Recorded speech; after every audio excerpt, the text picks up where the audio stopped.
اعوذ باللہ من الشیطان الرجیم بسم اللہ الرحمن الرحیم ومن آیاتہ ان خلقکم من تراب ثم اذا انتم بشر تنتشرون ومن آیاتہ ان خلق لکم من انفسکم ازواجا لتسکنوا الیہا وجعل بینکم مودۃ ورحمۃ ان فی ذلک لآیات لقوم یتفکرون ومن آیاتہ خلق السماوات والارض واختلاف السنتکم والوانکم ان فی ذلک لآیات للعالمین صدق اللہ العظیم۔ یہ میں نے اپنے معمول کے خلاف متعدد آیات اس وقت اسی لیے تلاوت کی ہیں کہ آپ کو اندازہ ہو جائے کہ جو مضمون اب آ رہا ہے اس کا انداز کیا ہے۔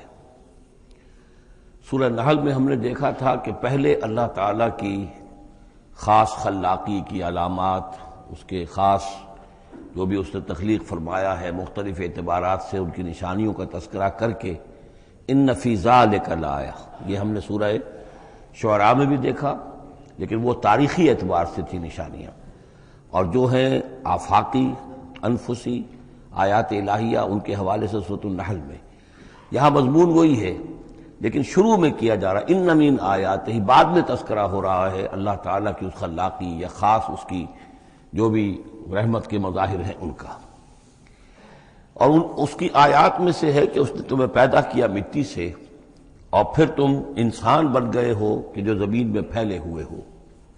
ومن آیات ہی، اس کی آیات ہی میں سے یہ ہے ان خلق لکم من انفسکم ازواجا، کہ تمہارے لیے تمہاری نوع ہی میں سے تمہاری بیویاں بنائی، جوڑے بنائے، لتسکنوا الیہا، تاکہ تم ان کی طرف سکون پکڑو، وجعل بینکم مودۃ ورحمۃ، اور یہ کہ تمہارے مابین ایک دوسرے کے لیے محبت اور رحمت پیدا کر دی۔ ان فی ذلک لآیات لقوم یتفکرون، یقیناً اس میں آیات ہیں ان لوگوں کے لیے جو غور و فکر کریں۔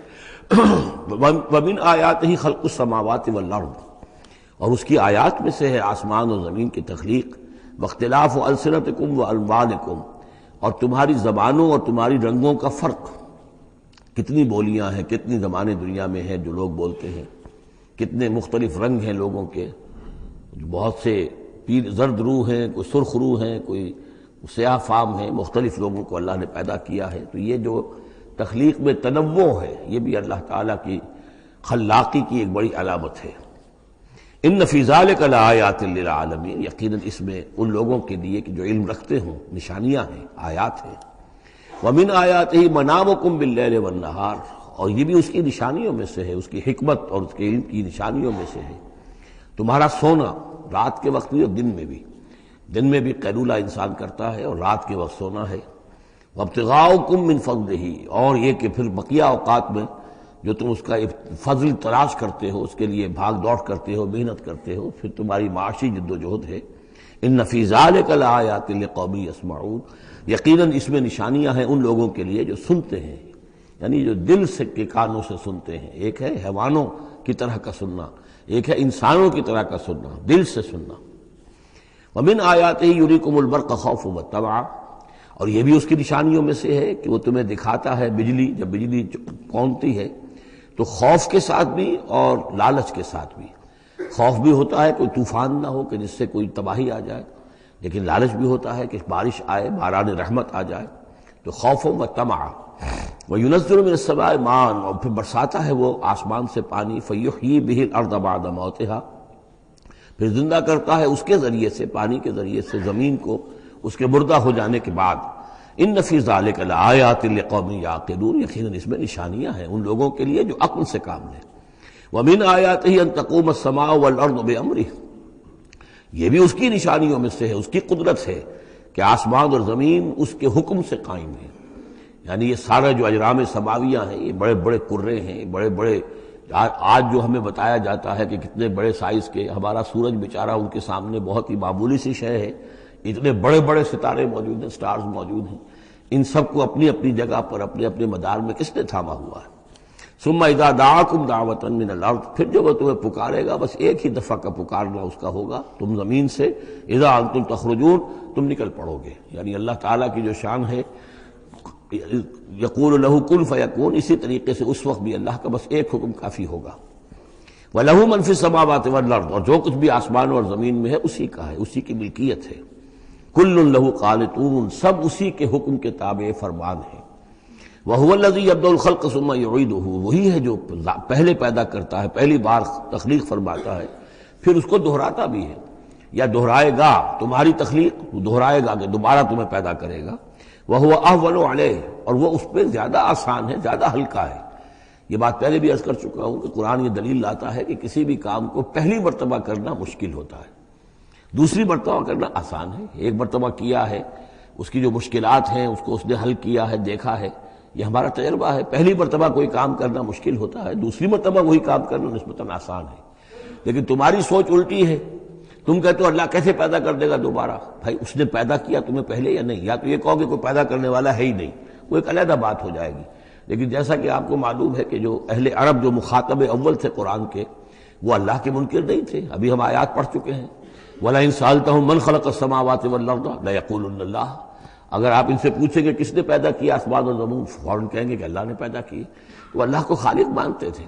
تو اللہ نے تمہیں پہلی مرتبہ اگر پیدا کیا ہے تو پھر دوسری مرتبہ تمہارا پیدا کرنا اس کے لیے بھاری کیوں ہو؟ وَهُوَ أَهْوَنُ عَلَيْهِ، بلکہ جو بھی اصول ہے اس کے مطابق تو اسے اس کے لیے زیادہ آسان ہونا چاہیے، اور ہے بالفعل وہ اس کے لیے آسان ہے. وَلَهُ الْمَثَلُ الْأَعْلَىٰ، اور اس کی بڑی بلند شانیں ہیں. اصل میں مثال کا لفظ استعمال ہوا، مثلا ان کی مثال، لیکن اللہ تعالیٰ کے لیے چونکہ کوئی مثال کا لفظ بھی استعمال کرنا زیادہ موضوع ہماری سمجھ میں نہیں ہے، تو اس کو ترجمہ بہتر ہے کہ شان، اس کی بہت بلند شان ہے. وَلَهُ الْمَثَلُ الْأَعْلَىٰ فِي السَّمَاوَاتِ وَالْأَرْضِ، آسمانوں اور زمین میں. وَهُوَ الْعَزِيزُ الْحَكِيمُ، اور یقیناً وہ زبردست ہے، کمال حکمت والا. ضَرَبَ لَكُم مَّثَلًا مِّنْ أَنفُسِكُم، وہ تمہارے لیے تمہارے ہی جیوں میں سے، تمہاری اپنی سوچ جو ہے اس کے حوالے سے ایک مثال بیان کرتا ہے. هَل لَكُم مِّمَّا مَلَكَتْ أَيْمَانُكُم مِّن شُرَكَاءَ فِيمَا رَزَقْنَاكُمْ فَأَنتُمْ فِيهِ سَوَاءٌ، کیا تمہارے لیے جو تمہارے ملک یمین ہیں، غلام ہیں، لونیاں ہیں، کیا وہ شریک بھی بن جاتے ہیں تمہارے اس چیز میں کہ جو ہم نے تمہیں رزق دیا ہے؟ ظاہر بات ہے کہ غلام تو غلام رہے گا، وہ شریک تو نہیں ہوگا، وہ برابر کا حقدار اور اختیار تو نہیں رکھے گا. اس جو بھی آقا کا مال ہے اور ملکیت ہے اس میں اصل اختیار اور تصرف جو آقا کا ہے. غلام تو جو بھی اس کو حکم دیا جاتا ہے وہ بجا جاتا ہے. فَأَنتُمْ فِيهِ سَوَاءٌ، کیا یہ ہو سکتا ہے کہ تم اور تمہارے غلام جو ہیں، تمہارے ملک یمین، وہ برابر ہو جائیں اختیار میں، ملکیت میں؟ تخافون کخیفتکم، کیا تم ان کے بارے میں بھی اسی طریقے کی سوچ رکھتے ہو جیسے کہ اپنے بارے میں اندیشے ہوتے ہیں، ایسا نہ ہو جائے، ایسا نہ ہو جائے، اس کا بھی اہتمام کر لیا جائے، اس اندیشے کا بھی سدباب کر لیا جائے؟ کیا جتنی فکر تم اپنے بارے میں کرتے ہو، کیا اتنی ہی فکر اپنے ان غلاموں کے بارے میں بھی کرتے ہو؟ کخیفتکم انفسکم، کیا نگہداشت جو ہے جتنی اپنی کرتے ہو ان کی بھی کرتے ہو؟ کذالک نفصل الآیات لقوم یعقلون، اسی طرح ہم اپنی آیات کو واضح کر رہے ہیں، تفصیل بیان کر رہے ہیں ان لوگوں کے لیے جو عقل سے کام لیں. یعنی یہ کہ باقی جتنے بھی ہیں جن کو تم نے چھوٹے معبود مانا ہے، تم خود مانتے ہو چھوٹے معبود ہیں، اللہ بڑا معبود ہے، خالق حقیقی صرف وہ ہے، تو یہ کیسے برابر ہو جائیں گے؟ اور کیسے تم نے یہ سمجھ لیا ہے کہ ان کی سفارش جو ہے وہ بائنڈنگ ہو جائے گی اللہ پر، اور یہ تمہیں اللہ کی پکڑ سے بچا لیں گے؟ یہ تم نے جو تصور کیا ہے خود اپنے اوپر قیاس کرو، تو کیا تمہارے غلام جو ہے وہ تمہارے برابر ہو جاتے ہیں؟ تو جو کہ یہ جتنی بھی تم نے گھڑ لی ہیں معبود اپنے، یہ بھی سب مخلوق ہیں، چاہے وہ من گھڑت ہیں تمہارے جن کی کوئی حقیقت ہے ہی نہیں، اور چاہے یہ کہ وہ ملائکہ ہوں یا انبیاء ہوں یا اولیاء اللہ، وہ سب مخلوق ہیں. تو اللہ کے لیے تو سب غلام ہیں، تو اللہ کے برابر کیسے ہو جائیں گے؟ بل اتبع الذین ظلموا اہواءہم، حقیقت یہ ہے کہ ان ظالموں نے اپنی خواہشات کی پیروی کی ہے، بغیر علم، بغیر کسی علم کے، بغیر کسی سند کے. فمن یہدی من اضل اللہ، تو کون ہے جو ہدایت دے گا اس کو کہ جس کو اللہ نے بھٹکا دیا؟ یعنی اللہ تعالیٰ ان کے ضلالت کا فیصلہ کر چکا ہے کہ ان کی مہر تصدیق اللہ کی طرف سے ثبت ہو چکی ہے. وما لهم من ناصرین، اور اب ان کے لیے کوئی مددگار نہیں ہے. فاقم وجہک للدین حنیفا، یہ آیات بہت اہم ہیں جو آ رہی ہیں آگے، اور دین کا جو اصل روح ہے اور اس کی یعنی جو جڑ اور بنیاد ہے. فاقم وجہک للدین حنیفا، تو قائم رکھو، سیدھا رکھو اپنے چہرے کو اللہ کے دین کی طرف، حنیفا، یکسو ہو کر. یہ توحیدی شان ہو کہ میری اطاعت، ان صلاتی و نسکی و محیایا و مماتی للہ رب العالمین، جیسے حضرت ابراہیم نے فرمایا تھا انی وجہت وجہی للذی فطر السماوات والارض حنیفا وما انا من المشرکین، اب ہر چہار طرف سے اپنی توجہات کو کاٹ کر ذات باری تعالیٰ پر مرکوز کرو۔ فاقم وجہک للدین حنیفا فطرۃ اللہ التی فطر الناس علیہا، یہی وہ فطرت اللہ ہے جس پر کہ اللہ نے انسانوں کو پیدا کیا ہے، انسانوں کی تخلیق اسی پر ہوئی ہے۔ ہر بچہ جو ہے نسل انسانی کا وہ فطرت سلیمہ لے کر آتا ہے، بعد میں اس میں جو گڑبڑ ہوتی ہے اس کے ماحول کی وجہ سے، اس کے والدین جو بھی اس کو سکھا پڑھا دیتے ہیں، جیسا کہ حدیث ہے کل مولود یولد علی الفطرہ، ہر بچہ جو پیدا ہوتا ہے وہ فطرت پر پیدا ہوتا ہے، وہ فطرت اسلام ہے، وہ فطرت اللہ کے دین کی ہے، وہ فطرت اللہ ہے۔ فَأَبَوَاهُ يُهَوِّدَانِهِ أَوْ يُمَجِّسَانِهِ أَوْ يُنَصِّرَانِهِ، یہ تو پھر اس کے ماں باپ ہیں جو اسے یہودی یا نصرانی یا مجوسی بنا دیتے ہیں۔ تو یہاں فرمایا فطرت اللہ التی فطر الناس علیہا، لا تبدیل لخلق اللہ، اللہ کی خلق میں، اللہ کی تخلیق میں کوئی تبدیلی نہیں ہو سکتی۔ ذالک الدین القیم، بس یہی دین ہے قائم رہنے والا سیدھا دین۔ ولکن اکثر الناس لا یعلمون، لیکن اکثر لوگ علم نہیں رکھتے۔ منیبین الیہ، تو فاقم وجہک للدین حنیفا، اسی کے ساتھ کنٹینویشن سمجھیے، منیبین الیہ، اور چونکہ پہلے واحد کے صیغے میں تھا تو حضور سے خطاب تھا، لیکن جیسا کہ میں نے آپ کو بتایا ہے کہ حضور سے خطاب بھی ہوتا ہے ان مکی صورتوں میں تو گویا کہ امت سے ہو رہا ہے، تو یہاں وہ جمع کا صیغہ ہو گیا کہ اپنے چہرے اللہ کے دین کی طرف یکسو ہو کر سیدھے کر لو، منیبین الیہ، اسی کی طرف رجوع کرتے ہوئے، واتقوہ، اور اس سے ڈرو، وَأَقِیمُوا الصَّلَاةَ وَلَا تَکُونُوا مِنَ الْمُشْرِکِینَ، اور نماز قائم کرو، دیکھو مشرکین میں سے نہ ہونا، مِنَ الَّذِینَ فَرَّقُوا دِینَہُم، جنہوں نے اپنے دین کو پھاڑ ڈالا۔ فرق جو ہے کاٹ دینا، توڑ دینا، کل فرق کا طود عظیم، فرقنا بکم البحر، یاد کرو جب کہ ہم نے تمہارے ساتھ سمندر کو پھاڑ دیا تھا، وَإِذْ فَرَقْنَا بِكُمُ الْبَحْرَ فَأَنْجَيْنَاكُمْ وَأَغْرَقْنَا آلَ فِرْعَوْنَ وَأَنْتُمْ تَنظُرُونَ۔ فرق کیا ہے؟ پھاڑ دینا، دین کو پھاڑ دینا، توڑ دینے کے معنی کیا ہیں؟ اطاعت ایک حصے میں اللہ کی، ایک حصے میں کسی اور کی، وہ زندگی پھٹ گئی، اب یہ زندگی منتشر ہو گئی، اطاعت آپ کی منتشر ہو گئی، اطاعت صرف اللہ کی ہو، فَدْعُوهُ مُخْلِصِينَ لَهُ الدِّينَ، پکارو اس کو لیکن اسی کے لیے اپنے دین کو خالص کرتے ہوئے، ساری اطاعت اسی کی، یا اس کی اطاعت کے تابع کسی کی اطاعت ہو سکتی ہے، مثلا والد کی اطاعت ہے، والدین کی اطاعت ہے، اساتذہ کی اطاعت ہے، حکمرانوں کی اطاعت ہے، اگر وہ اللہ کی اطاعت کے خلاف نہ ہو، اللہ کی اطاعت کے اندر ہے کوئی حرج نہیں، جس کی چاہو بات مانو، والدین کی مانو، اساتذہ کی مانو، اپنے پیروں کی مانو، جس کی چاہو مانو، حکام کی مانو، بشرطے کہ اس سے اللہ تعالیٰ کا کوئی حکم نہ ٹوٹتا ہو۔ لا طاعت لمخلوق فی معصیت الخالق، مخلوق میں سے کسی کی اطاعت نہیں کی جائے گی جس سے خالق کی نافرمانی لازم آتی ہو، بس یہ قانون ہے۔ من الذین فرقوا دینہم، کہ جنہوں نے اپنے دین کے ٹکڑے ٹکڑے کر دیے، وکانوا شیعا، اور وہ خود ان کو ایک ایک ٹکڑا لے کر علیحدہ ہو گئے، کل حزب بما لدیہم فرحون، اور ان میں سے ہر جماعت جو ہے جو کچھ ان کے پاس ہے اسی پر وہ اترا رہی ہے، اسی کے اوپر مگن ہے، کسی نے کچھ لے لیا ہے دین کا حصہ، کسی نے کوئی دین کا حصہ لے لیا ہے۔ وَإِذَا مَسَّ النَّاسَ ضُرٌّ دَعَوْا رَبَّهُمْ مُنِيبِينَ إِلَيْهِ، اور جب انسانوں کو کوئی تکلیف پہنچتی ہے، سختی پہنچتی ہے، تو وہ پکارتے ہیں اللہ کو، اپنے رب کو، اسی کی جانب رجوع کرتے ہوئے۔ ثم اذا اذاقهم منه رحمتا، پھر جب اللہ تعالیٰ انہیں اپنی رحمت کا مزہ چکھاتا ہے، اذا فریق منهم بربهم یشرکون، تو ان کی ایک جماعت اور ان کا ایک گروہ جو ہے اپنے رب کے ساتھ شرک کرنے لگتا ہے۔ لیکفروا بما آتیناکم، تاکہ کفر کریں ان چیزوں کے ساتھ جو ہم نے انہیں دی ہیں، یعنی ہماری دی ہوئی شے ہے، رزق ہماری ہے، لیکن اس کو وہ کفر کے لیے استعمال کر رہے ہیں۔ فتمتعوا، اچھا ٹھیک ہے، جو بھی تمہیں فائدہ اٹھانا اٹھا لو، چند دن کی زندگی ہے، بالآخر تو تمہیں ہمارے پاس آنا ہے، یہ تمہارا طرز عمل جو ہے وہ اسی مہلت کے اندر اندر جو تم چاہو کرو، فسوف تعلمون، پھر یہ کہ عنقریب تمہیں معلوم ہو جائے گا کہ اصل حقیقت کیا ہے۔ کلا سوف تعلمون ثم کلا سوف تعلمون، ایک وقت آئے گا جب کہ اصل حقائق جو ہے وہ منکشف ہو جائیں گے۔ ام انزلنا علیہم سلطانا فہو یتکلم بما کانوا بہ یشرکون، کیا ہم نے ان کے اوپر کوئی ایسی سند اتاری ہے جو ان سے یہ کہہ رہی ہو اور ان چیزوں کی تصدیق کر رہی ہو کہ جن کے یہ شرک کر جس کو شریک کر رہے ہیں، یعنی کوئی آسمانی کتاب آئی ہو جس نے انہیں یہ بتایا ہو۔ اب یہاں دیکھیں لفظ یتکلم آیا، جو بات کرتی ہو ان سے، یہی لفظ ہے جو کہ علامہ اقبال نے قرآن کے لیے استعمال کیا ہے، مثل حق پنہا ہم پیداستو زندہ و پائندہ و گویاستو۔ یہ قرآن جو ہے خود کلام کرتا ہے، آپ اس سے گفتگو تو کیجئے، یہ آپ سے کلام کرے گا، آپ سے بات کرے گا۔ تو پوچھا گیا یہ کہ ام انزلنا علیہم سلطان فہو یتکلم بما کانوا بہ یشرکون، تو کیا ہم نے ان کے اوپر کچھ سند اتاری ہے جو ان سے گفتگو کرتی ہو، جس نے انہیں یہ بتایا ہو کہ یہ شرک کرو، یہ بھی اللہ کے ساتھ شریک ہے، اور یہ بھی اللہ کے ساتھ شریک ہے، اور یہ بھی اللہ کے ساتھ شریک ہے۔ وَإِذَا أَذَقْنَا النَّاسَ رَحْمَةً فَرِحُوا بِهَا، اور جب ہم لوگوں کو اپنی رحمت کا مزہ چکھاتے ہیں تو پھر وہ بڑے اتراتے ہیں، فخر کرتے ہیں، پھولے نہیں سماتے۔ وَإِن تُصِبْهُمْ سَيِّئَةٌ، اور اگر کہیں کوئی تکلیف آ جاتی ہے، مصیبت آ جاتی ہے، بِمَا قَدَّمَتْ أَيْدِيهِمْ، اور وہ آتی بھی ہے ان کے اپنے ہاتھوں کے کرتوتوں کے باعث، جو ان کے ہاتھوں نے آگے بھیجا ہوتا ہے، اذا ہم یقنطون، تو وہ بالکل مایوس ہو جاتے ہیں، ان کی اور آس توڑ کر بیٹھ جاتے ہیں، ان کی کمر ٹوٹ جاتی ہے۔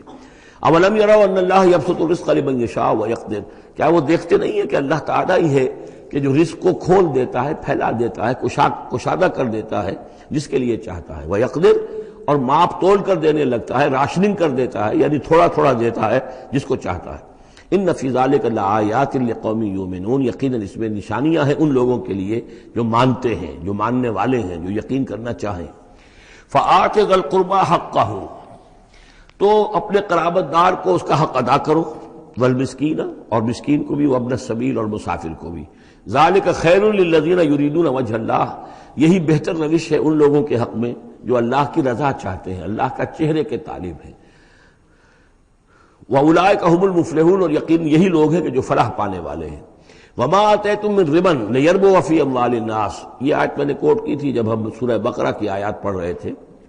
اور جو کچھ تم دیتے ہو سود پر، یعنی یہ کہ ایک شخص ہے، اس کے پاس جو کچھ بچ گیا ہے، بچت ہے اس کی، اب اس کی دو شکلیں ہیں، یا تو اس بچت کو وہ اللہ نے جن لوگوں کو کم دیا ہے، جو محتاج ہیں، ان کو دے دے، اللہ کے ہاں اجر و ثواب لے لے، اللہ کے دین کے لیے لگا دے، اس کا بھی اجر و ثواب اللہ دے گا۔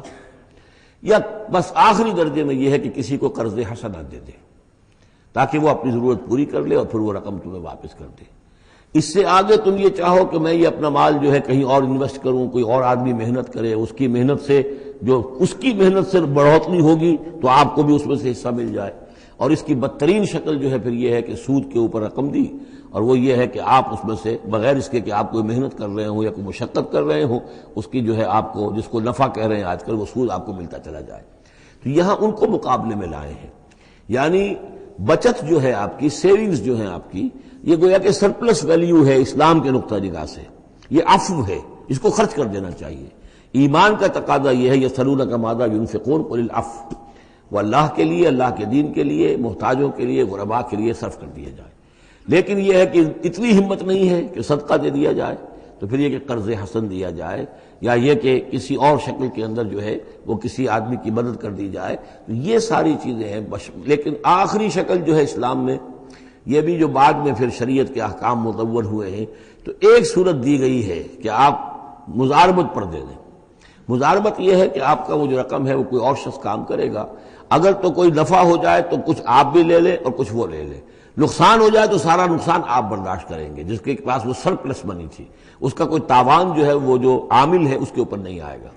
یہ تو تفاصیل بات کی ہیں، لیکن اصل میں جو قرآن مجید سامنے لاتا ہے وہ ہے صدقات اور انفاق فی سبیل اللہ ورسس سود، ربا، کہ کوئی شخص اپنی بچت کا مصرف کیا بناتا ہے، وہ بچت دیتا ہے اللہ کی رضا حاصل کرنے کے لیے، آخرت کا اجر و ثواب حاصل کرنے کے لیے، یا بچت کو انویسٹ کر کے اور دنیا ہی میں کمانا چاہتا ہے۔ یہ دو ذہنیتیں ہیں جو ایک دوسرے سے بالکل مختلف ہیں اور متضاد ہیں۔ فما آتیتم من ربا، تو جو کچھ تم دیتے ہو سود پر تاکہ وہ بڑھے، لیربو فی اموال الناس، تاکہ وہ بڑھے لوگوں کے مال میں، فلا یربو عند اللہ، اللہ کے ہاں اس میں کوئی بڑھوتری نہیں ہوتی۔ وما آتیتم من زکوٰۃ، اور جو تم زکوٰۃ دیتے ہو، یعنی اس طریقے سے صدقہ ہے، خیرات ہے، تریدون وجہ اللہ ہے، اور اس سے تم چاہتے ہو اللہ کی رضا، اللہ کا چہرہ، مراد وہی اللہ کی رضا، فاولئک هم المضعفون، یہ لوگ ہیں جو اپنی جو بچت ہے اس کو دگنا کر رہے ہیں، یعنی یہاں اللہ کے لیے دیا ہے تو وہاں 10 گنا ملے، 700 گنا ملے، اس سے بھی زیادہ ملے، لیکن یہ ہیں لوگ کہ جو در حقیقت اللہ تعالیٰ کی رضا بھی انہیں حاصل ہوگی۔ اللہ الذی خلقکم ثم رزقکم ثم یمیتکم ثم یحییکم، اللہ ہی ہے جس نے تمہیں پیدا کیا، پھر تمہیں رزق دیا، پھر وہ تمہیں مارے گا، پھر وہ تمہیں زندہ کرے گا۔ حل من شرکائکم من یفعل من ذلکم من شیء، کیا تمہارے شریکوں میں سے بھی کوئی ہے جس کے بارے میں تمہارا گمان تک ہو کہ وہ یہ کام کرتے ہیں؟ کیا لات عزا منات یہ کرتے ہیں یہ کام؟ کوئی بھی ان کے عقیدے میں ایسی بات موجود نہیں تھی۔ وہ تو ہؤلاء شفعاؤنا عند اللہ کہتے تھے کہ ہمارے شفیع ہیں، بس ہمارے سفارشی ہیں۔ سبحانہ، اللہ پاک ہے، وتعالی، اور بہت بلند و بالا ہے، عما یشرکون، اس شرک سے جو یہ کر رہے ہیں۔ ظہر الفساد فی البر والبحر بما کسبت ایدی الناس، بحر و بر میں فساد رونما ہو چکا ہے بسبب اس کمائی کے کہ جو لوگوں کے ہاتھوں نے کی ہے۔ یہ آیت جتنی آج روشن ہو کر پورے دنیا کے افق کے اوپر جو ہے یوں سمجھیے کہ نمایاں ہو رہی ہے، شاید جس وقت نازل ہوئی تھی اتنی نمایاں اس وقت بھی نہ ہو، اس لیے کہ اس وقت کی پوری دنیا کا کیا اندازہ تھا لوگوں کو؟ بہت کم اندازہ تھا، پوری دنیا کی وسعت کا اندازہ بھی نہیں تھا۔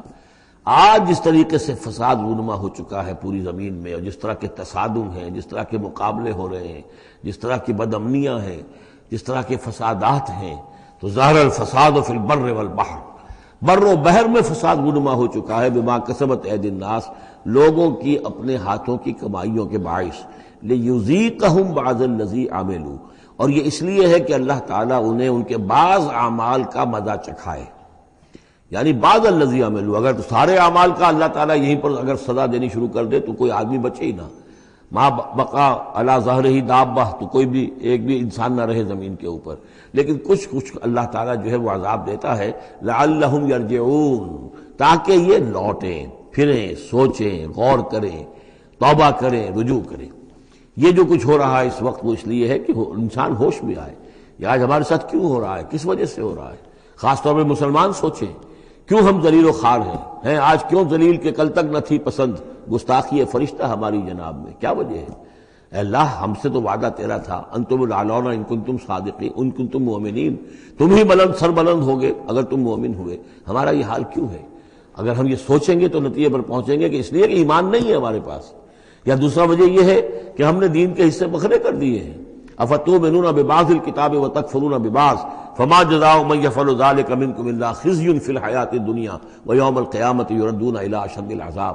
تو جب آپ سوال کریں گے قرآن سے تو قرآن آپ کو جواب دے گا، لیکن ان چیزوں پر بھی اگر غور کریں، سوچیں، تو جب تک اللہ تعالیٰ کی طرف سے کوئی مہلت ملی ہوئی ہے، کوئی بڑا عذاب آنے سے پہلے، یہ آیت نوٹ کر لیجیے، 41 نمبر آیت ہے، اس لیے کہ 60 آیتیں ہیں سورہ روم کی۔ اس سورہ مبارکہ کی مناسبت مضامین کے اعتبار سے ہے، اس کے بعد سورہ لقمان ہے، پھر سورہ سجدہ ہے۔ سورہ سجدہ کی جو آیتیں ہیں وہ 30 ہیں، اور 21ویں آیت اس کی جو ہے اس کے لگ بھگ ہے، جب ہم پڑھیں گے تو ان کے اندر مناسبت محسوس ہوگی۔ ان 4 صورتوں میں ایک عجیب بات ہے کہ یہ پہلی صورت سورہ عنکبوت، اس کے مضامین کی مناسبت جوڑا اس کا جو وہ تیسری صورت ہے سورہ لقمان، اور دوسری صورت یہ سورہ روم، اس کا جوڑا جو ہے وہ سورہ سجدہ ہے۔ ان کے مضامین کی مناسبت اس اعتبار سے، اور چاروں نے مل کر ایک سب گروپ کی شکل اختیار کی ہے، جیسے وہ 4 تھی جو اس سے پہلے ہم پڑھ چکے ہیں۔ ظاہر الفساد فی البر والبحر بما کسبت ایدی الناس لیذیقہم بعض الذی عملوا لعلہم یرجعون قل سیروا فی الارض فانظروا کیف کان عاقبۃ الذین من قبل، کہیے ان سے زمین میں گھومو پھرو اور دیکھو کیسا انجام ہوا ان کا جو تم سے پہلے تھے۔ کان اکثرہم مشرکین، ان کی اکثریت مشرکوں پر مشتمل تھی۔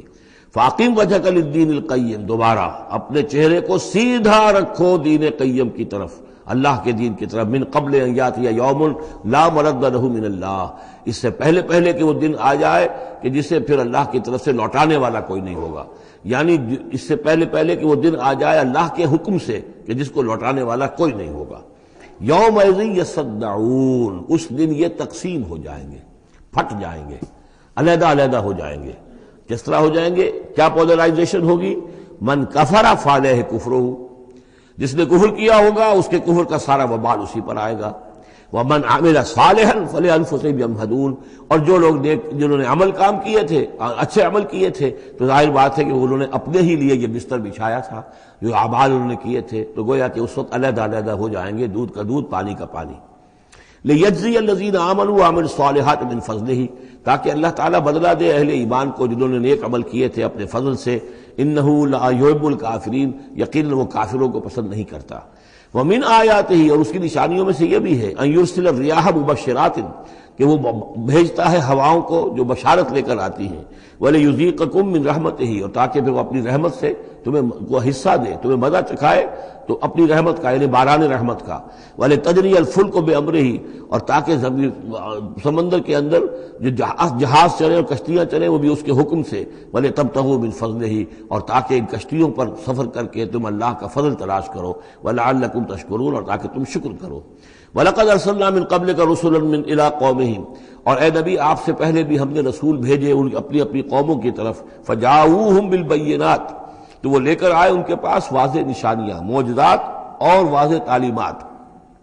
فَانْتَقَمْنَا مِنَ الَّذِينَ أَجْرَمُوا، پھر ہم نے انتقام لیا مجرموں سے، وَكَانَ حَقًّا عَلَيْنَا نَصْرُ الْمُؤْمِنِينَ، اور یہ تو ہمارے ذمے تھا کہ ہم اپنے اہل ایمان بندوں کی مدد کریں۔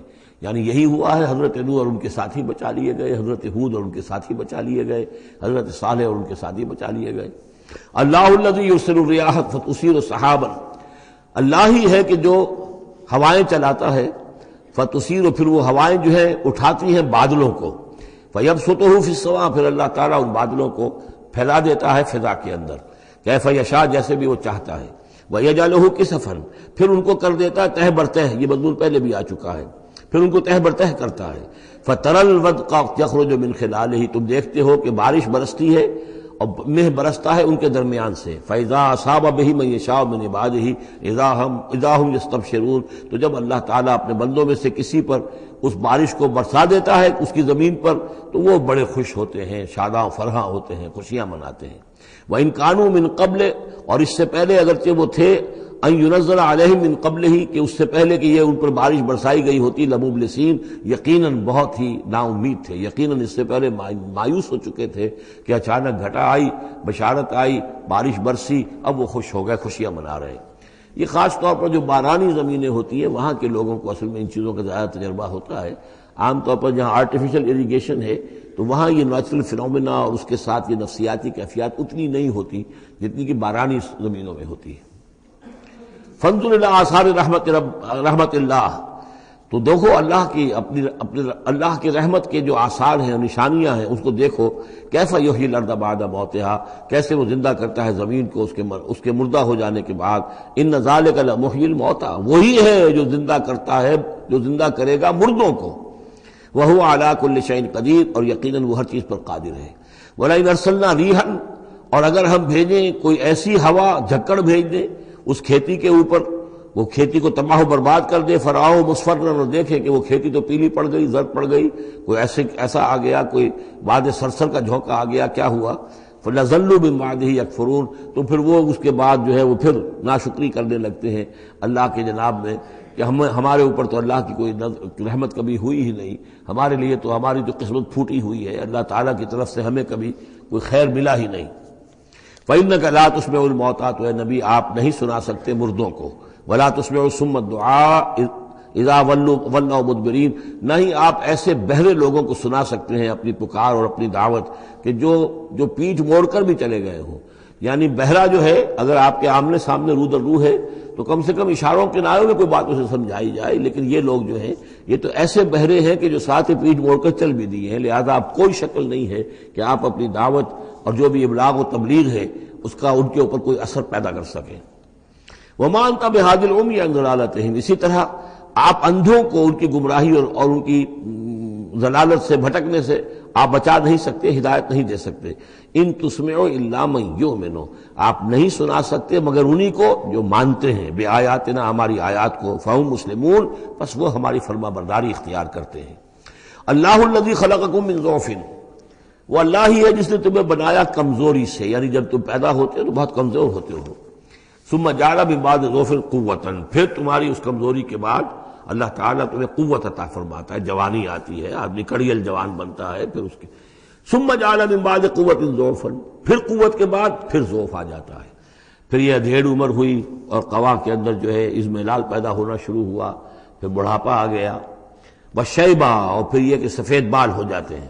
یخلق ما یشاء، اللہ تعالیٰ پیدا کرتا ہے، تخلیق فرماتا ہے جو چاہتا ہے، وہو العلیم القدیر، اور یقیناً وہ سب کچھ جاننے والا اور ہر شے پر قدرت رکھنے والا ہے۔ وَيَوْمَ تَقُومُ السَّاعَةُ يُقْسِمُ الْمُجْرِمُونَ، اور جس دن قیامت قائم ہوگی قسمیں کھائیں گے یہ مجرم، ما لبثوا غیر ساعۃ، نہیں رہے وہ سوائے ایک گھنٹے کے، ایک گھڑی کے، بس ایک گھڑی رہے دنیا میں اور یا اس عالم برزخ میں، اس سے زیادہ نہیں۔ کذالک کانوا یؤفکون، جس طرح اس وقت ان کے جو ہے ہوش ٹھکانے نہیں ہوں گے، اسی طرح وہ دنیا میں بھی اچک لیے جاتے تھے، یعنی حقیقت کو نہیں سمجھتے تھے، حقیقت کو نہ تسلیم کرتے تھے نہ مانتے تھے۔ وقال الذین اوتوا العلم، اور کہیں گے وہ لوگ کہ جن کو کہ علم حاصل تھا، جو صاحب شعور تھے، والایمان، اور جن کو ایمان حاصل تھا، لقد لبثتم فی کتاب اللہ الی یوم البعث، اے بدبختو تم رہے ہو اللہ کے حساب اور اللہ کی کتاب کے مطابق یوم بعث تک۔ یہ سارا تم ایک گھنٹہ جسے کہہ رہے ہو یہ عالم برزخ تھا، بڑا طویل برزخ کا عالم تھا۔ اب ظاہر بات ہے جو انسان آج سے 5000 پہلے مر چکا ہے، 5000 برس تو اس کے برزخ میں پہلے ہی گزر چکے ہیں، ابھی یہ کہ اور کتنا وقت آنا ہے۔ تو وہ کہیں گے اہل ایمان یہ تو اصل میں عالم برزخ کا وقفہ تھا۔ فہذا یوم البعث، اور اب جو تمہاری آنکھ کھلی ہے تو یہ ہے یوم بعث، یہ یوم قیامت ہے، یہ اٹھنے کا دن ہے۔ وَلَٰكِنَّكُمْ كُنتُمْ لَا تَعْلَمُونَ، لیکن یہ کہ تم علم نہیں رکھتے تھے، تم نے ان چیزوں کو نظر انداز کر دیا تھا، ان کے بارے میں غور کرنا ہی پسند نہیں کیا تھا۔ فَيَوْمَئِذٍ لَا يَنفَعُ الَّذِينَ ظَلَمُوا مَعْذِرَتُهُمْ، تو آج پھر جن لوگوں نے ظلم کیا، زیادتی کی، گناہ کی زندگی بسر کی، اب ان کو کوئی فائدہ نہیں پہنچائے گی ان کا معذرت کرنا، عذر تراشنا، بہانے بنانا اور معافیاں مانگنا کام نہیں آئے گا۔ وَلَا هُمْ يُسْتَعْتَبُونَ، نہ ہی انہیں یہ موقع دیا جائے گا کہ وہ توبہ کریں، اب وہ وقت گزر چکا۔ دنیا میں موقع تھا جب تک موت نہیں آئی تھی، معلم یغرغر، جب تک کہ موت کے آثار شروع نہیں ہوئے ان کے لیے توبہ کا موقع تھا، لیکن اب انہیں یہاں پر توبہ کا موقع نہیں دیا جائے گا، ان کی توبہ جو ہے اب قبول نہیں ہوگی۔ وَلَقَدْ ضَرَبْنَا لِلنَّاسِ فِي هَذَا الْقُرْآنِ مِنْ كُلِّ مَثَلٍ، ہم نے تو لوگوں کے لیے اس قرآن میں ہر طرح کی مثالیں بیان کر دیں، ہر انداز میں سمجھا دیا۔ ایک پھول کا مضمون ہو تو 100 رنگ سے باندھیں، ہم نے یہ ہر طریقے سے بات جو ہے واضح کر دی ہے۔ وَلَئِن جِئْتَهُم بِآيَةٍ، اور جب آپ ان کے پاس اگر آپ لے آئے ان کے پاس کوئی نشانی، لَيَقُولَنَّ الَّذِينَ كَفَرُوا إِنْ أَنْتُمْ إِلَّا مُبْطِلُونَ، تو یہی کہیں گے یہ لوگ کافر کہ نہیں ہو مگر تم جھوٹ گھڑ رہے ہو، یہ جھوٹی باتیں ہیں، من گھڑت باتیں ہیں جو تم کر رہے ہو، یا یہ کہ تم نے کوئی جادو کر دیا ہے۔ كَذَلِكَ يَطْبَعُ اللَّهُ عَلَىٰ قُلُوبِ الَّذِينَ لَا يَعْلَمُونَ، اسی طرح اللہ مہر کر دیا کرتا ہے ان لوگوں کے دلوں پر جو علم نہیں رکھتے۔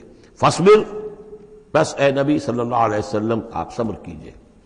إِنَّ وعد اللہ حق، اور جیسا کہ میں نے عرض کیا یہ صرف حضور کے لیے نہیں ہے، حضور کی وساطت سے تمام مسلمانوں کو۔ تو اے نبی آپ اور اے اہل ایمان تم سب صبر کرو۔ ان وعد اللہ حق، اللہ کے وعدے پر یقین رکھو، اللہ کا وعدہ سچا ہے، اس کی مدد آئے گی، غلبہ دین کو ہوگا، حق کا ہوگا، لیکن یہ کہ اس کے ابھی بہرحال ابھی اس کے امتحان اور بھی ہیں، تمہارا امتحان تو لیا جائے گا۔ احسب الناس ان یترکوا ان یقولوا آمنا وهم لا یفتنون، پھر سورہ بقرہ کی آیت ذہن میں لائیے، وَلَنَبْلُوَنَّكُمْ بِشَيْءٍ مِّنَ الْخَوْفِ وَالْجُوعِ وَنَقْصٍ مِّنَ الْأَمْوَالِ وَالْأَنفُسِ وَالثَّمَرَاتِ، یہ اللہ امتحان تو لے گا، لیکن اللہ کے وعدے پر پختہ یقین رکھو۔ ان وعد اللہ حق ولا يستخفنك الذين لا يوقنون، اور دیکھنا کہیں وہ لوگ جو یقین نہیں رکھتے تمہیں ہلکا نہ کر دیں، یعنی تمہارے ان کا دباؤ جو ہے تم برداشت نہ کر سکو اور تم پیچھے ہٹ جاؤ، کو پسپائی اختیار کر دو۔ اس کے معنی کیا ہوئے؟ بڑے بودے نکلے، بڑے کمزور نکلے۔ دیکھنا کہیں ایسا نہ ہو کہ یہ تمہارے دشمن، یہ مشرک، یہ کافر جو دباؤ ڈال رہے ہیں، کہیں تمہارا بودا پن ظاہر ہو جائے اور وہ تمہیں ہلکا کر کے رکھ دیں۔ اس کی بجائے جمے رہو، ڈٹے رہو، کوہ ہمالیہ کی طرح کھڑے رہو، اور اللہ تعالیٰ کے دین کے لیے جو تن من دھن لگا رہے ہو اسی طریقے سے لگاتے رہو، بالآخر اللہ تعالیٰ تمہیں نجات دے گا، دنیا میں بھی آخرت میں بھی۔ سورۃ لقمان، بسم اللہ الرحمن الرحیم، الف لام میم، تلک آیات الکتاب الحکیم۔ اس سورہ مبارکہ کی ابتدائی آیات جو ہیں وہ سورہ بقرہ کی ابتدائی آیات سے بہت مشابہ بھی ہیں، اور دوسرے یہ کہ اس میں ایک لطیف فرق ہے، وہ ابھی آپ کے سامنے آ جائے گا۔ تلک آیات الکتاب الحکیم ھدی ورحمۃ للمحسنین الذین یقیمون الصلاۃ ویؤتون الزکاۃ وہم بالآخرۃ ہم یوقنون اولئک علی ھدی من ربہم واولئک هم المفلحون۔ پانچویں آیت تو جو یہاں ہے وہی پانچویں آیت ٹھیک سورہ بقرہ کی ہے، اولئک علی ھدی من ربہم واولئک هم المفلحون۔ پہلی آیت الف لام میم یہاں ہے، پہلی آیت الف لام میم سورہ بقرہ کی بھی ہے۔ نوٹ کیجئے کہ وہاں آیا تھا ھدی للمتقین، یہ تقوی والوں کے لیے جن میں کوئی حق کی طلب ہے، جو چاہتے ہیں نیک راستے پر چلنا، جن میں طلب ہدایت ہے، ان کے لیے ہدایت ہے۔ یہاں ایک لفظ کا اضافہ کیا، اگلی منزل چونکہ بیان ہو رہی ہے، ہدی و رحمتن للمحسنین، یہ جو بلند ترین منزل ہے، جو احسان کے مقام تک پہنچ جائیں، ان کے حق میں یہ صرف ہدایت ہے، ہدایت نہیں رحمت بھی ہے۔ تو یہاں تقابل اگر کریں گے، الف لام میم ذالک الکتاب لا ریب فیہ ھدی للمتقین، یہاں فرمایا تلک آیات الکتاب الحکیم، یہ ایک بڑی حکمت بڑی کتاب کی آیات ہے، اور یہ ہدایت ہے اور رحمت ہے محسنین کے حق میں۔ اور یہ محسنین جو ہے قرآن کی اصطلاح کے طور پر، جیسا کہ میں بیان کر چکا ہوں سورہ مائدہ میں، کہ یہ پہلا درجہ ہے اسلام، اس سے اوپر ایمان، اس سے اوپر احسان۔ اذا ما اتقوا وآمنوا وعملوا الصالحات ثم اتقوا وآمنوا ثم اتقوا واحسنوا واللہ یحب المحسنین، ان کے حق میں یہ قرآن رحمت ہے۔ الذین، اب ان کے یہ اوصاف ہیں جو نماز قائم رکھتے ہیں، ویؤتون الزکوٰۃ، وہاں ہے ومما رزقناہم ینفقون، یہاں باقاعدہ لفظ زکوٰۃ آ گیا، وہ زکوٰۃ دیتے رہتے ہیں، یا یہ کہ اپنے تزکیے کے لیے مسلسل کوشاں رہتے ہیں۔ وہم بالآخرۃ ہم یوقنون، اور آخرت پر ان کا پورا یقین ہے۔ اصل شے جو ہے جو انسان کے عمل اور کردار پر اثر انداز ہوتی ہے، وہ ایمان بالآخرہ ہے۔ اولئک علی ھدی من ربہم، یہ لوگ ہیں ہدایت پر اپنے رب کی جانب سے، وَأُولَٰئِكَ هُمُ الْمُفْلِحُونَ، اور یہی ہیں فلاح پانے والے۔ وَمِنَ النَّاسِ مَن يَشْتَرِي لَهْوَ الْحَدِيثِ لِيُضِلَّ عَن سَبِيلِ اللَّهِ بِغَيْرِ عِلْمٍ، لوگوں میں سے کچھ ایسے بھی ہیں کہ جو کھیل کی باتیں خریدتے ہیں، کھیل کود، اور تاکہ لوگوں کی توجہ ادھر ہو جائے۔ اور یہ باقاعدہ کیا ہے نضر بن حارث جو رؤسائے قریش میں سے تھا، اور اس شخص کا معاملہ یہ تھا کہ یہ حضور کے شدید ترین مخالفین میں سے تھا۔ اس نے یہ کیا کہ یہ لوگ جو ہیں، چونکہ عربوں کے اندر ذوق تو تھا، ان کے ہاں اچھے شاعروں کی بڑی قدر تھی، خطبہ ادب جو ہے، فصاحت و بلاغت جو ہے، اس سے ان کو دلچسپی تھی، قرآن مجید کی فصاحت اور بلاغت انہیں اپنی طرف کھینچتی تھی۔ وہ چاہتے تھے کہ یہ لوگ سنیں ہی نہ، تو وہ کہیں سے شام گیا اور وہاں سے کوئی گانا گانے والی ایک لونڈی لے آیا جو بہت اچھا گانا گاتی تھی، اور اس کی محفلیں اس نے منعقد کرانی شروع کر دی تاکہ لوگ آئیں یہاں پر اور یہ اس میں مگن رہیں، اور رات کا وقت وہاں لگائیں تو دن میں سوئیں۔ بہرحال کسی طریقے سے ان کی توجہات جو ہے اس کو محمد کی طرف سے ہٹا کر صلی اللہ علیہ وسلم تو ان چیزوں میں لگا دیا جائے۔ اور یہ اچھی طرح سمجھ لیجئے کہ اس وقت دنیا میں یہ کھیلوں کا معاملہ، سپورٹس کا، گیمز کا معاملہ، اور پورے ذرائع ابلاغ کے اوپر معلوم ہوتا ہے چھائی ہوئی شے یہ ہے۔ ٹی وی کے اوپر تو معلوم ہوتا ہے کہ دنیا کی اہم ترین شے جو ہے وہ یہ گیمز ہیں، ان کے ٹورنامنٹس ہیں، وہ وہاں ہو رہا ہے، یہاں ہو رہا ہے، وہاں ہو رہا ہے، یہاں ہو رہا ہے، یہ ٹینس کا ہے، یہ فلاں کا ہے، یہ تیراکی کا ہے، اور یہ گیم، اس لیے کہ اسی کو دیکھتے رہو۔ جو بھی وقت کوئی فارغ ہے، ظاہر بات ہے کہ کہیں ایسا نہ ہو کہ کہیں بیٹھے بیٹھے کہیں اچانک خیال ہی آ جائے کہ بھئی سوچے انسان میں ہوں کون، کہاں سے آیا ہوں، کہاں جا رہا ہوں، زندگی کا مال کیا ہے، مقصد کیا ہے، اپنی حالات کے بارے میں ہی سوچے، دنیا کدھر جا رہی ہے، قوم کدھر جا رہی ہے، ملک کدھر جا رہا ہے، نہیں، ان کو مست رکھو۔ وہ اقبال نے تو کہا تھا کہ ابلیس نے یہ کہا اپنے کارندوں سے کہ مست رکھو ذکر و فکر صبح گاہی میں اسے، اور پختہ تر کر دو مزاج خانقاہی میں اسے۔ اس سے اگلی بات ہے کہ جو آج دنیا کے ابلیسوں نے جو ایجاد کی ہے کہ یہ کھیل کود، اسی طریقے سے یہ ایکٹرز، یہ ڈرامے، اور پھر ان کے ایکٹرز اور ایکٹریسز کی زندگیاں اور ان کے جو بھی سکینڈلز ہوں، جس طریقے سے کہ ان کو دنیا میں پھیلایا جا رہا ہے تاکہ وہ نوجوان نسل بھی بس ان دلچسپی میں پڑی رہے، تو یہ ہے اصل میں وہ فلسفہ۔ وَمِنَ النَّاسِ مَن يَشْتَرِي لَهْوَ الْحَدِيثِ، کھیل کود کی چیزیں خریدتے ہیں وہ لوگ، لِيُضِلَّ عَن سَبِيلِ اللَّهِ، تاکہ اللہ کے راستے سے گمراہ کریں، بغیر علم، بغیر علم کے۔ وَيَتَّخِذَهَا هُزُوًا، اور اللہ تعالیٰ کا جو معاملہ ہے اس کو یہ وہ ہنسی ٹھٹا بنا دیں۔ اولئک لہم عذاب مہین، یہ وہ لوگ ہیں کہ جن کے لیے اہانت آمیز عذاب ہے۔ وَإِذَا تُتْلَىٰ عَلَيْهِ آیاتنا وَلَّىٰ مُسْتَكْبِرًا، اور جب اسے سنائی جاتی ہیں ہماری آیات تو وہ ولّا اپنی قبر پیچھ موڑ کر چل دیتا ہے، مستکبرن، استکبار کرتے ہوئے، کأن لم یسمعها، جیسے کہ اس نے سنی ہی نہیں، کان فی اذنیہ وقرا، گویا کہ اس کے کانوں میں کوئی ثقل ہے، بوجھ ہے، اس نے سنا ہی نہیں کیا محمد نے سنایا ہے۔ فبشرہ بعذاب علیم، یہ سارا جو ہے یہ اس نضر بن حارث کے لیے یہ آیات نازل ہوئی ہیں۔ تو اے نبی، اس شخص کو دردناک عذاب کا آپ کی بشارت دے دیجئے۔ ان الذین آمنوا وعملوا الصالحات لہم جنات النعیم، یقیناً وہ لوگ جو ایمان لائے اور جنہوں نے نیک عمل کیے ان کے لیے نعمتوں بھرے باغات ہیں، خالدین فیہا، جس میں وہ ہمیشہ ہمیش رہیں گے۔ وعد اللہ حقا، یہ اللہ کا وعدہ ہے جو سچا ہے، پختہ ہے، اٹل ہے، حتمی ہے، یقینی ہے۔ وہو العزیز الحکیم، اور وہ زبردست ہے، حکمت والا۔ خلق السماوات بغیر عمد ترونہا، اس نے آسمان بنا دیے بغیر ستونوں کے جو تمہیں نظر آتے ہوں۔ وَأَلْقَىٰ فِي الْأَرْضِ رَوَاسِيَ أَن تَمِيدَ بِكُمْ، اور اس نے زمین میں ایسے لنگر ڈال دیے ہیں کہ تمہیں لے کر ایک طرف کو لڑک نہ جائے، جھک نہ جائے۔ وَبَثَّ فِيهَا مِن كُلِّ دَابَّةٍ، اور اس میں ہر طرح کے جانور جو ہیں پھیلا دیے ہیں۔ وَأَنزَلْنَا مِنَ السَّمَاءِ مَاءً، اور اس نے اتارا ہے آسمان سے پانی۔ فَأَنبَتْنَا فِيهَا مِن كُلِّ زَوْجٍ كَرِيمٍ، اور اس میں ہر طرح کے جو ہے جوڑے نباتات کے اس نے پیدا کر دیے ہیں، ہر طرح کے۔ آپ کو معلوم ہے کہ ان کی بھی فیملیز ہوتی ہیں، یہ سٹرس فیملی ہے اور یہ فلاں فیملی ہے، اس طریقے سے اللہ تعالیٰ نے ان کے بھی خاندان بنائے ہوئے۔ ھذا خلق اللہ فارونی ماذا خلق الذین من دونہ، یہ تو ہے اللہ کی تخلیق، تم بھی مانتے ہو کہ اللہ نے بنایا، پھر ذرا مجھے دکھاؤ کیا چیز بنائی ہے انہوں نے جو اس کے سوا معبود تم نے بنا لیے ہیں۔ بل الظالمون فی ضلال مبین، ظاہر ہے کہ ایسے ان کے عقیدے میں بھی یہ بات نہیں تھی۔ یہ دوسری بات ہے کہ وہ متوجہ نہیں ہوتے تھے، جو کچھ کر رہے ہیں اس کا کبھی تجزیہ نہیں کرتے تھے، لیکن یہ ہے کہ یہ ظالم جو ہے یہ کھلی گمراہی میں پڑے ہوئے ہیں۔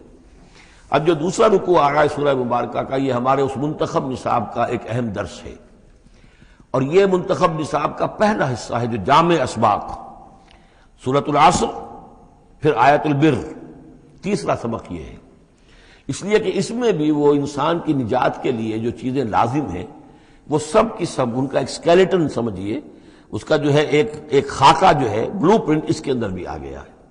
اور یہ اصل میں ایک ایسے شخص کی مثال ہے جو نہ خود نبی تھے نہ کسی نبی کے پیروکار تھے، لیکن وہی جو بات میں نے بارہا آپ سے عرض کی ہے کہ سلیم الطبع انسان، سلیم الفطرت انسان، اور سلیم العقل انسان، فطرت کج نہ ہوئی ہو، پرورٹڈ نہ ہو، اور انسان کی عقل جو ہے اس کے اوپر پردے نہ پڑ گئے ہوں، تو انسان کچھ حقائق تک خود پہنچ جائے گا چاہے کسی نبی کی دعوت اس تک نہ پہنچی ہو۔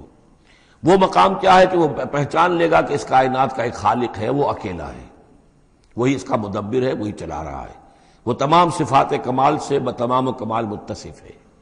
پھر یہ کہ اس نے جو ہمیں پیدا کیا ہے تو زندگی صرف یہ زندگی نہیں ہے بلکہ کوئی اور زندگی بھی ہوگی، اس کے پاس لوٹنا بھی ہوگا، ہم اس کی طرف جائیں گے اور پھر ہمیں اپنے اعمال کا محاسبہ وہاں پر فیس کرنا ہوگا اور جزا و سزا ہوگی۔ یہاں تک انسان پہنچ سکتا ہے، یعنی ایمان ابھی نہ کہیے، ایمان تو تصدیق کو کہتے ہیں، ایمان کا لفظ تو ہوتا ہے جبکہ نبی کی دعوت کی تصدیق کی جائے تو لفظ ایمان ہے، لیکن یوں سمجھیے کہ معرفت یا حکمت، معرفت اور حکمت کے یہ دو سٹیشنز ایسے ہیں کہ جس تک انسان پہنچ جاتا ہے بغیر وحی کی رہنمائی کے، اگر اس کی فطرت سلیم ہے، اس کی عقل سلیم ہے۔ اس کے بعد وہ سوال کرتا ہے، یہی میں نے سورہ فاتحہ میں آپ کو بتایا تھا کہ سورہ فاتحہ دعا ہے، لیکن کس شخص کی دعا ہے؟ عام آدمی کی دعا نہیں ہے، وہ ہمیں تلقین تو کی گئی ہے، نماز میں ہم وہی پڑھتے ہیں، لیکن اس میں پیش نظر کیا ہے کہ ایک شخص جو اپنی سلامتی طبع، سلامتی فطرت، سلامتی عقل سے یہاں تک تو پہنچ گیا کہ الحمدللہ رب العالمین الرحمن الرحیم مالک یوم الدین ایاک نعبد، یہاں تک تو وہ پہنچ گیا ہے۔ اے رب، پھر تیری ہی بندگی کرنی چاہیے، تیری ہی مرضی پر چلنا چاہیے، لیکن تیری مرضی کس شے میں ہے یہ ہمیں معلوم نہیں، تو کس چیز سے راضی ہوتا ہے، کس سے ناراض ہوتا ہے یہ ہمیں معلوم نہیں، تیری بندگی کیسے کریں یہ ہمیں معلوم نہیں۔ تو اس سے آگے پھر ہے وہ جو اہدنا الصراط المستقیم، ایاک نعبد و ایاک نستعین اہدنا الصراط المستقیم۔ تو ایسی ایک شخصیت تھی حضرت لقمان کی، جہاں تک روایات ہیں ان سے معلوم ہوتا ہے کہ یہ حبشی النسل تھے۔ نوبیا ایک جگہ ہے کہ جو سوڈان اور یوں سمجھیے کہ مصر کے تقریباً درمیان یا سرحد پر ہے، وہاں یہ رہتے تھے اور کارپینٹر تھے، لیکن یہ کہ اللہ تعالیٰ ذہانت جس کو بھی چاہے دے دے، لیکن ان کے اندر اللہ تعالیٰ نے وہ ذہانت بھی دی تھی اور وہ سلامتی فکر، سلامتی عقل، سلامتی فطرت، سلامتی قلب، اس کے نتیجے میں وہ اس چیز تک پہنچ گئے تھے، توحید تک، اور اس کے ساتھ ہی یہ ہے کہ اعمال انسان کے جو ہیں وہ ضائع جانے والے نہیں ہیں، ان کا کوئی نہ کوئی بدلہ مل کر رہے گا۔ باقی یہ کہ جو چیزیں وہی سے معلوم ہوتی ہیں، جنت دوزخ، وہ تو ان کے تذکرہ نہیں ملے گا اس کے اندر، جو چیزیں، اور کسی رسول کا تذکرہ بھی نہیں ملے گا، اس لیے کہ وہ کسی رسول کے امتی ہوتے تو تذکرہ کرتے۔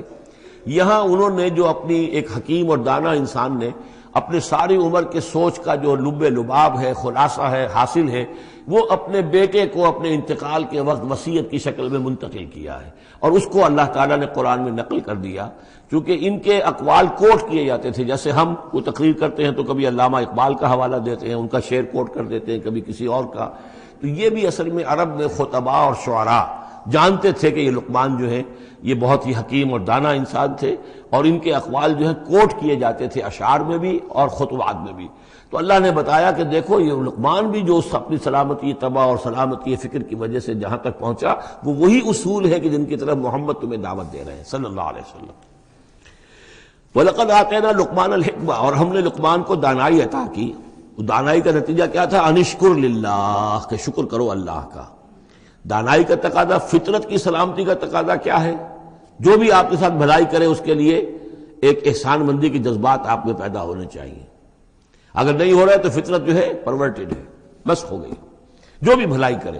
اور عقل کا تقاضا کیا ہے کہ اصل جو ہے منعم اس کو پہچان لیا جائے، اور وہ اللہ ہے. تو نتیجہ کیا نکلے گا؟ وہ سلامتی طبع جمع سلامتی عقل. تو اللہ کو پہچان لیا جائے اور کہا جائے الحمدللہ، جہاں سے قرآن مجید شروع ہوتا ہے. انشکر للہ، کہ شکر کرو اللہ کا. ومن یشکر فانما یشکر لنفسہ، جو کوئی بھی شکر کرتا ہے تو وہ شکر کرتا ہے اپنے ہی بھلے کے لیے، اپنے ہی فائدے کے لیے. ومن کفر فان اللہ غنی حمید، اور جو کفران نعمت کرتا ہے، ناشکری کرتا ہے، تو اللہ تو غنی اور حمید ہے. وَإِذْ قَالَ لُقْمَانُ لِابْنِهِ، اب یہاں سے حضرت لقمان کی وہ نصیحتیں ہیں جو انہوں نے اپنے بیٹے کو کی ہیں، یہاں مذکور نہیں ہے، لیکن مراد یہی ہے کہ انتقال کے وقت. جیسے کہ کوئی شخص دولت مند ہے تو وہ اپنے انتقال کے وقت اپنے بیٹوں کو، یا اگر بیٹا ایک ہی ہے تو اسے بتائے گا کس سے لینا ہے، کس کو دینا ہے، کیا حساب کتاب ہے، کہاں کہاں میرے ایسٹس ہیں. کوئی دفینہ ہے تو بھی بتائے گا کہ میرا وہاں فلاں جگہ پر دولت دفن ہے. ایک حکیم انسان کے پاس اصل شے اس کی ساری عمر کے غور و فکر کا جو حاصل ہے کہ میں نے جو کچھ سوچا ہے، میں نے جو کچھ بھی حاصل کیا ہے اپنی فطرت سلیمہ اور عقل سلیم کی رہنمائی میں، وہ میں تمہیں منتقل کر رہا ہوں. وَإِذْ قَالَ لُقْمَانُ لِابْنِهِ وَهُوَ يَعِظُهُ، یاد کرو جب کہ کہا لقمان نے اپنے بیٹے سے اور وہ اسے نصیحت کر رہے تھے. یا بنی لا تشرک باللہ، نمبر 1 اللہ کے ساتھ شرک مت کیجو. ان الشرک لظلم عظیم، یقیناً شرک بہت بڑا ظلم ہے، بہت بڑا ظلم ہے، سب سے بڑی ناانصافی. عربی زبان میں ظلم کہتے ہیں وضع الشیء فی غیر محلہ، کسی شے کو ہٹا کر اس کے اصل مقام سے ہٹا کر کہیں اور رکھ دینا، یہ ظلم ہے. اللہ خالق ہے تنہا، باقی سب مخلوق ہے. اب آپ نے مخلوق میں سے کسی کو اللہ کے برابر کر دیا، یا اللہ کو کسی اعتبار سے گرا کر مخلوق کی سب میں لا کے کھڑا کر دیا، تو اس سے بڑا شر، اس سے بڑی ظلم، اس سے بڑی ناانصافی، اس سے بڑا ظلم کوئی نہیں. وَإِذْ قَالَ لُقْمَانُ لِابْنِهِ وَهُوَ يَعِظُهُ يَا بُنَيَّ لَا تُشْرِكْ بِاللَّهِ إِنَّ الشِّرْكَ لَظُلْمٌ عَظِيمٌ. اور اس کے بعد فوراً ہی اللہ تعالیٰ نے اپنی طرف سے ایک بات ایڈ کی ہے. یہ چوتھا مقام آ گیا ہے کہ جہاں اللہ کے حق کے فوراً بعد والدین کا حق. ظاہر بات ہے کہ حضرت لقمان کو یہ بات کچھ یعنی مناسب نہیں معلوم ہوئی کہ وہ اپنا حق بھی بیان کریں، لہذا اس کی تکمیل کر دی ہے اللہ تعالیٰ نے. وَوَصَّيْنَا الْإِنسَانَ بِوَالِدَيْهِ، اور ہم نے وصیت کی انسان کو اس کے والدین کے بارے میں، اور والدین میں سے بھی خاص طور پر والدہ، اس لیے کہ زیادہ مشقت وہ جھیلتی ہے، زیادہ تکلیفیں بچوں کی پرورش میں ماں کو برداشت کرنی پڑتی ہیں.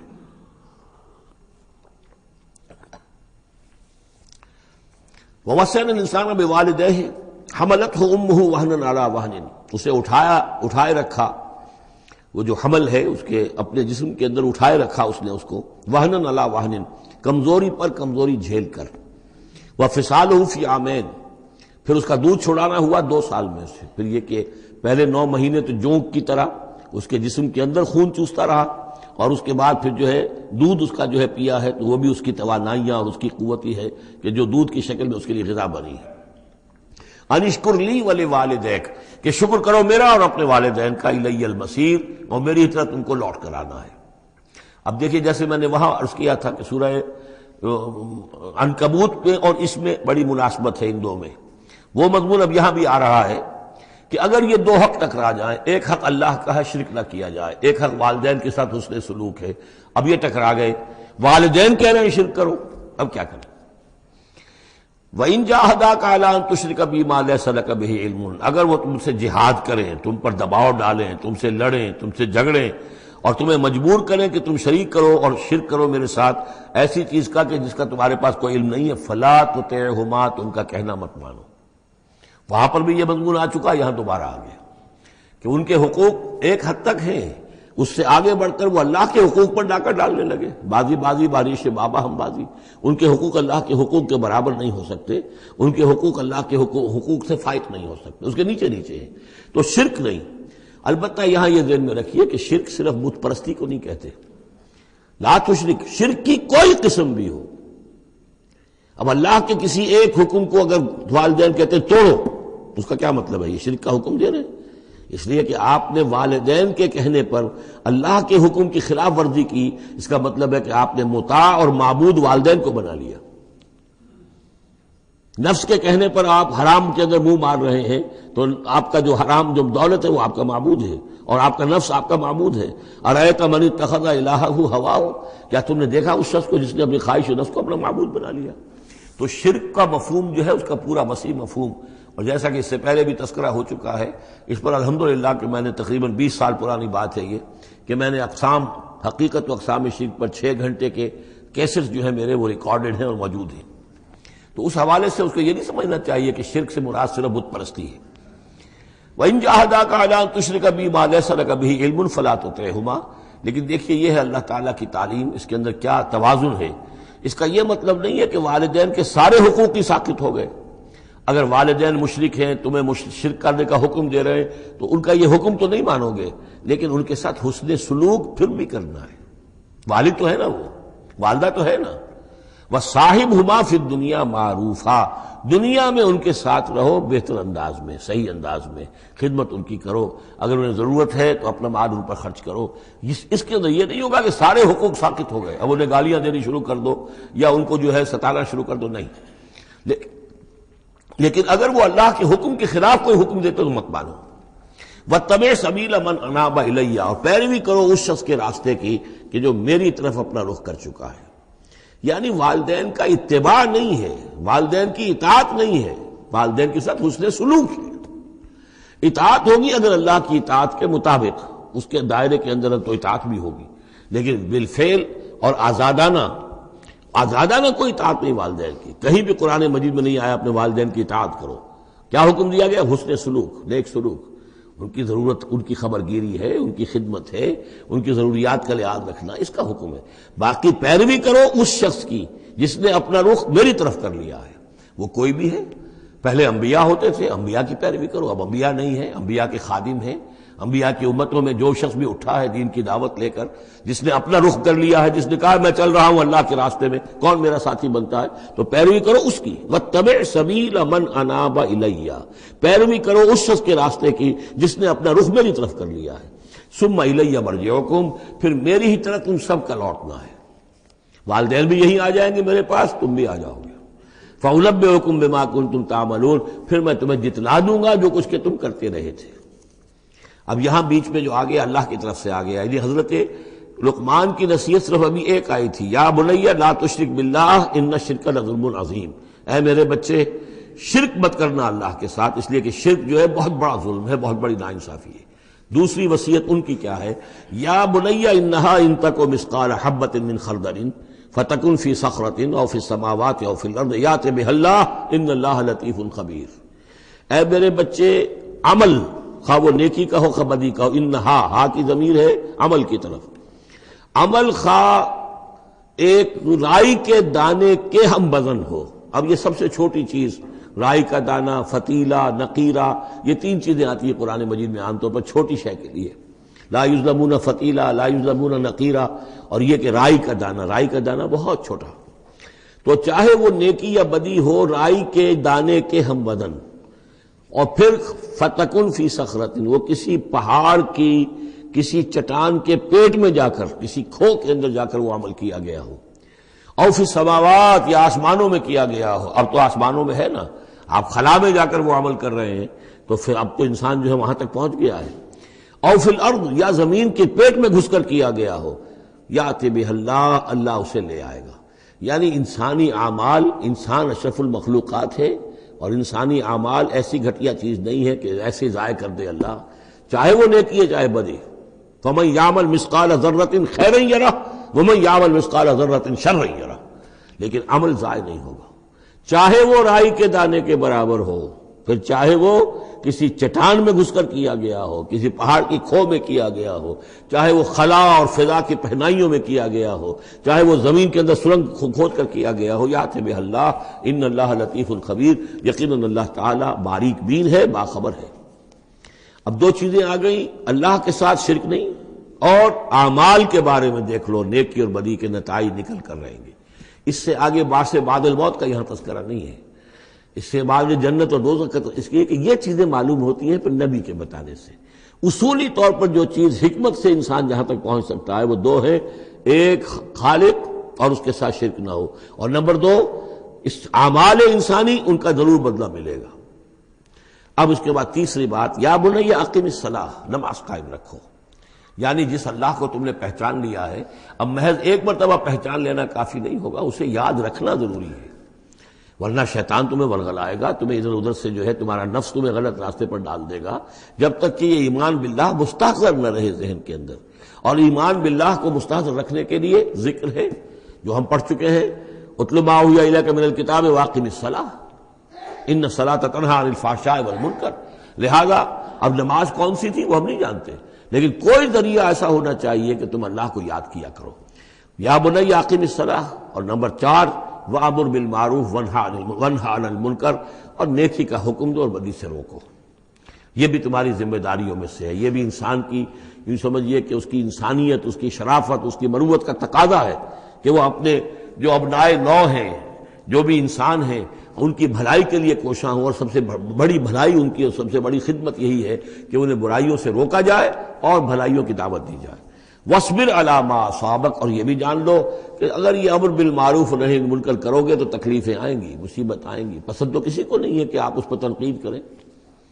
اگر آپ کسی بچے کو بھی سڑک پر کھیل رہا ہو، گلی میں کھیل رہا ہو، اگر آپ اس سے کہہ دیں کہ بیٹے یہ کوئی کرکٹ کھیلنے کی جگہ نہیں ہے، کسی کی گاڑی کا شیشہ توڑو گے تم، تو آپ دیکھ لیجئے پھر کیا آپ کا وہ اس کو کیا جواب دے گا آپ کو۔ اسی لیے آپ بولتے ہی نہیں ہیں کہ اپنی عزت لے کر وہاں سے نکل جائیں۔ تو کسی کو بھی نصیحت پسند نہیں ہے، حق کڑوا ہے، لہذا اب اگر حق کہنا ہے اور نصیحت کرنی ہے تو پھر تیار رہو کہ وہ ممکن ہے تمہیں پلٹ کر گالی دے دے، وہ کہے کہ تم پہلے ذرا اپنے دامن کو دیکھو تمہارے کتنے دھبے ہیں۔ اب جو بھی ہو برداشت کرو، اور اگر کوئی بڑی بات ہے، اگر فرعون کے سامنے جا کر حق کہو گے تو وہ تو کہے گا کہ میں تمہیں جیل میں ڈالوں گا۔ تو اس طریقے سے یہ وَاصْبِرْ عَلَىٰ مَا أَصَابَكَ، پھر جو شے بھی تم پر آئے اس پر صبر کرو، إِنَّ ذَلِكَ مِنْ عَزْمِ الْأُمُورِ، یقیناً یہ چیزیں ہیں جو بڑی ہمت کے کاموں میں سے۔ گویا کہ وہ چاروں چیزیں اس میں آ گئی، وَالْعَصْرِ إِنَّ الْإِنسَانَ لَفِي خُسْرٍ إِلَّا الَّذِينَ آمَنُوا وَعَمِلُوا الصَّالِحَاتِ وَتَوَاصَوْا بِالْحَقِّ وَتَوَاصَوْا بِالصَّبْرِ۔ یہاں اصطلاحات ذرا علیحدہ ہو گئی، تواسی کے بجائے امر بالمعروف نہی عن المنکر آ گیا، صبر جو کا تو ہے، باقی ایمان اور وہ تمام چیزیں، اعمال صالحہ میں سے نماز آ گئی، والدین کے ساتھ حسن سلوک آ گیا۔ آخری دو آیتیں ہیں وَلَا تُصَعِّرْ خَدَّكَ لِلنَّاسِ، اور دیکھو اپنے گالوں کو پھلا کر مت رکھو لوگوں کے سامنے، یعنی تکبر اور غرور، اس انداز میں رہنا۔ وَلَا تَمْشِ فِي الْأَرْضِ مَرَحًا، اور تم زمین میں اکڑ کر نہ چلو۔ ان اللہ لا يحب كل مختال فخور، یقیناً اللہ تعالیٰ کو جو اکڑنے والے ہیں، اور یہ مختال بنا ہے خیل سے، خیل کہتے ہیں گھوڑے کو، گھوڑے کی چال میں ایک تمکنت ہوتی ہے، تو جب انسان بھی بڑی تمکنت کے ساتھ چلتا ہے تو وہ گویا کہ اختیال بن گیا۔ لا يحب كل مختال فخور، شیخی خورے، فخر کرنے والے، اکڑنے والے اللہ کو پسند نہیں ہے۔ یہ مضمون سورہ بنی اسرائیل میں بھی آ چکا ہے۔ وَلَا تَمْشِ فِي الْأَرْضِ مَرَحًا إِنَّكَ لَن تَخْرِقَ الْأَرْضَ وَلَن تَبْلُغَ الْجِبَالَ طُولًا، تم کتنا ہی پاؤں مار کر چلو ہماری زمین کو پھاڑ نہیں سکتے، اور کتنی گردن اکڑا لو، اونچے ہو جاؤ، سینہ تان لو اور اوپر ترا بھی چڑھا لو، لیکن یہ کہ تم پہاڑوں کی اونچائی تک نہیں پہنچ سکتے۔ آخری بات فرمائی وَاقْصِدْ فِي مَشْيِكَ، اپنی چال میں میانہ روی اختیار کرو۔ یہ میانہ روی ہر اعتبار سے، چال میں بھی، خرچ میں بھی، والذین اذا انفقوا لم یسرفوا ولم یقتروا وکان بین ذلک قواما، یہ ایک میچور شخصیت کا کہ اس کے اندر ہر اعتبار سے معلوم و توازن ہو، انتہا پسندی کسی بھی اعتبار سے نہ ہو۔ واقصد فی مشیک واغضض من صوتک، اور اپنی آواز کو پست رکھو۔ اس کا مطلب کیا ہے کہ کہیں کوئی آرگومنٹ ہے، کہ جھگڑا ہو گیا ہے تو آواز کو بلند کرنے کی کوشش نہ کرو، بات اپنی کرو۔ عام طور پر یہ ہوتا ہے کہ جب آدمی دیکھتا ہے کہ میری دلیل تو کمزور پڑ گئی تو پھر وہ اپنی آواز کی والیوم بڑھا کر کوشش کرتا ہے کہ کمپنسیٹ کرے کہ دلیل عقلی اعتبار سے تو کمزور ہے لیکن میری آواز جو ہے وہ اس کے اندر وزن پیدا کر دے. وَلَا وَغْضُضْ مِنْ صَوْتِكَ، اور دیکھو ان انکر الاصوات لصوت الحمیر، آواز جو گدھے کی ہوتی ہے وہ ڈھیچو ڈھیچو جب کرتا ہے تو بلند تو وہ بہت ہوتی ہے لیکن کس قدر ناپسندیدہ آواز ہے، کتنی ناپسندیدہ آواز ہے. تو آواز کی بلندی کوئی حسن نہیں ہے، اصل تو یہ شے ہے کہ آپ جو بات کہیں وہ وزنی ہو، وہ دلیل کے ساتھ ہو، اور وہ آپ اپنی بات کو منوا سکیں اس کے حوالے سے. تو یہ ہے 8 آیات پر مشتمل جو رکوع ہے، یہ دوسرا رکوع سورہ مبارکہ کا، یہ ہمارے اس منتخب نصاب کا تیسرا سبق ہے. بارک اللہ لی ولکم فی القرآن العظیم ونفعنی وإیاکم بالآیات والذکر الحکیم.